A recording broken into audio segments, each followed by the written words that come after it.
twin earth thought experiment belongs to a curious class of philosophical inventions, those designed to render judgment defenseless. It constructs a kind of laboratory where reason is systematically stripped of its anchors. And under that stress, any internal structure upon which a judgment might supervene is disqualified from constituting its actual content.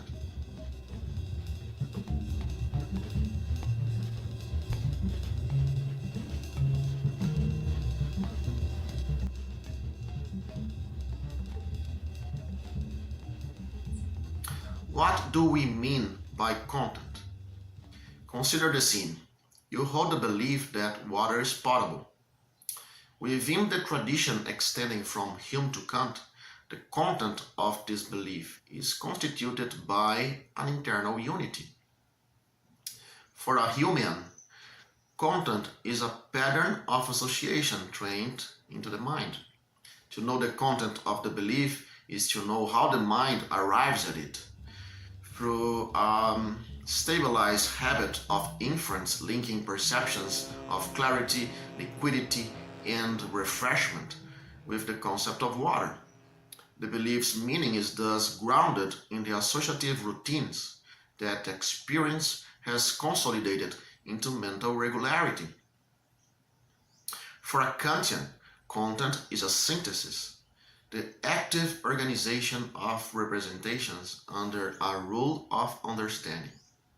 The belief that water is potable does not merely record impressions.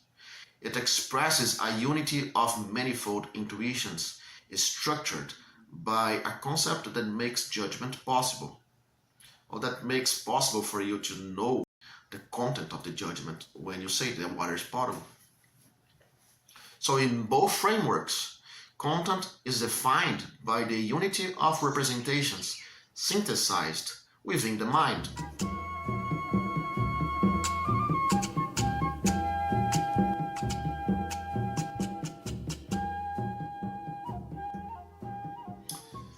Twin Earth is designed precisely to stress this thesis.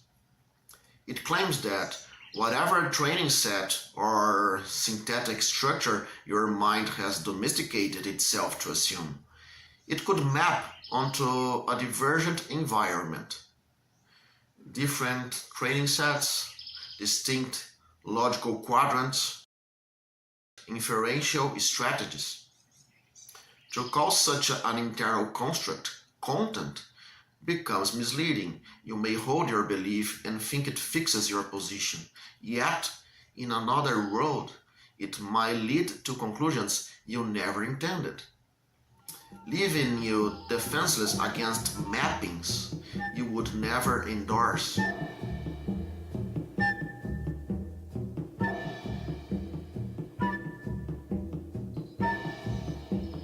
Let's re-narrate the experiment. Imagine once more your belief that water is potable. Now imagine you awake on a planet identical to ours, except that what inhabitants call water has a different molecular structure, XYZ instead of H2O. Your associations, habits, and synthetic structures remain intact. Your entire inner economy of belief persists. Yet the world's referential coordinates have shifted. The conceptual chessboard has been rearranged. The same pieces stand in new configurations, altering which moves are admissible from any given position. So nothing in your internal structure has changed to match this shift. So the question arises, do you even know the content of what you believe?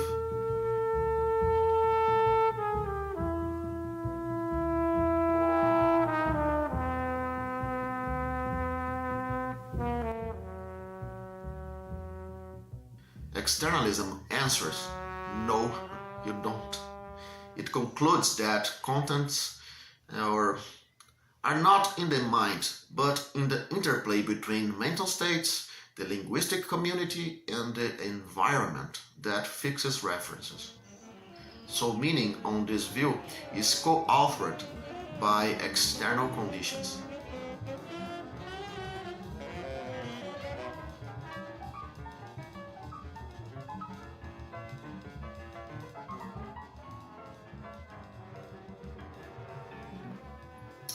My contention is twofold. First, the twin earth experiment overstates the danger it poses to judgment. Second, it offers no genuine alternative to skepticism. To treat meaning as something that exists entirely outside the mind, without allowing the mind to adjust to those shifts on its own terms, is to give up the very structure that makes rational thought possible.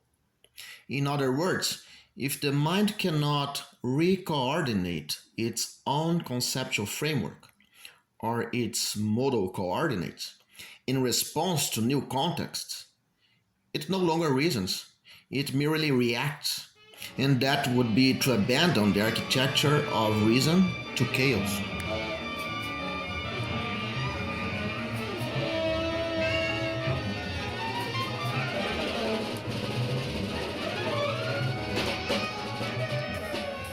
My take is that the real measure of content individuation is the degree to which a representational system can exclude falsity, or the stability of its judgmental strategy in tracking distinctions that matter for truth.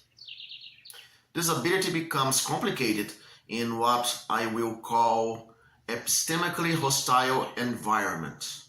Situations where the initial patterns available to cognition are fragmentary or deceptive. We do not need twin earth to imagine such conditions. Whenever we find ourselves confronted with incomplete data, we must let the picture unfold before judgment can stabilize.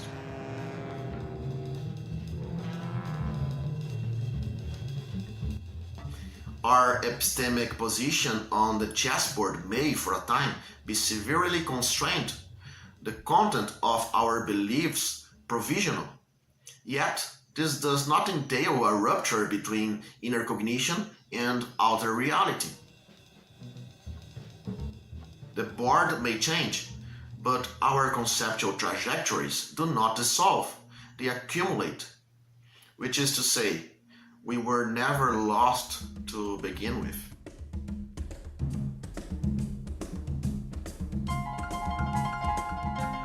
So my reading is that the twin earth thought experiment does not prove that meaning lies outside the mind. It only dramatizes how judgment operates under epistemically hostile conditions.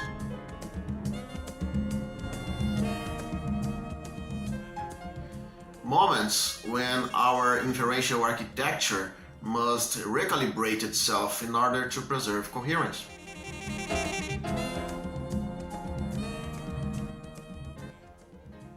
In my 2024 article called Structure, Ingredient Sense and Assertoric Strategy, I approached this issue from a complementary angle by showing that modal knowledge can be simulated through epistemic strategic positions.